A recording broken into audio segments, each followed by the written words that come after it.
Zooming in on these minor elements, a really clear hierarchy emerges. Up here and up appear with the most relative frequency, clearly attempting to anchor that overwhelming heat to a specific spatial location. Hey follows as a secondary element, while ya and the letter n represent the absolute tertiary tier of conversational engagement. They barely register, but they are there. To see how this data actually functions in practice, let's look at a specific cluster from the text. It goes heat, up, heat, heat, heat, heat, hey, hey, hey, heat. Notice the rhythmic pacing here? The interjections don't just appear randomly. They cluster together to form this sort of pseudo-narrative rhythm. The hey, hey, hey breaks the tension of the preceding heats before plunging us immediately back into the primary action word. It's literally like an algorithmic heartbeat.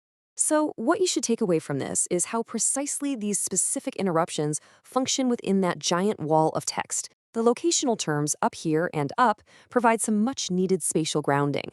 The affirmative yeah suggests agreement or maybe success within the action. The attention seeker, hey, is used to command focus amidst the absolute chaos. And finally, the anomaly, n, well, it sits entirely alone as a completely unexplained, fragmented piece of data. Which brings us to our final phase, Section 4, decoding the glitch. Okay, we've looked at the numbers, we've categorized the vocabulary, but now we have to ask the most important question. What does this data actually represent in the real world? We can use these logical steps to critically process the anomaly. Step 1, we identified the extreme repetition limits. Step 2, we categorized that sparse, 5-phrase vocabulary. Now we arrive at Step 3, questioning the digital origin. Because data doesn't just exist in a vacuum, right? It's generated by a system. And in this case, that system seems to have fundamentally broken down. Or perhaps it's operating on a level we just don't understand yet. Which leaves us with this final provocative thought to ponder.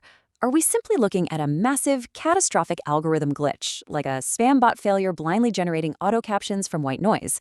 Or is it actually possible that this transcript is a completely accurate, literal, avant-garde representation of an incredibly explosive Jason Statham action sequence set in the year 2026? A scene so intense that language itself just completely breaks down into nothing but pure, unadulterated heat. I'm going to leave that for you to decide. Thank you so much for joining me for this breakdown. Keep questioning the data, and I'll see you in the next explainer.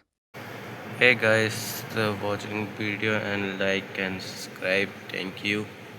Hey YouTube, last participate my small activities video. Then this is my video. Okay, last.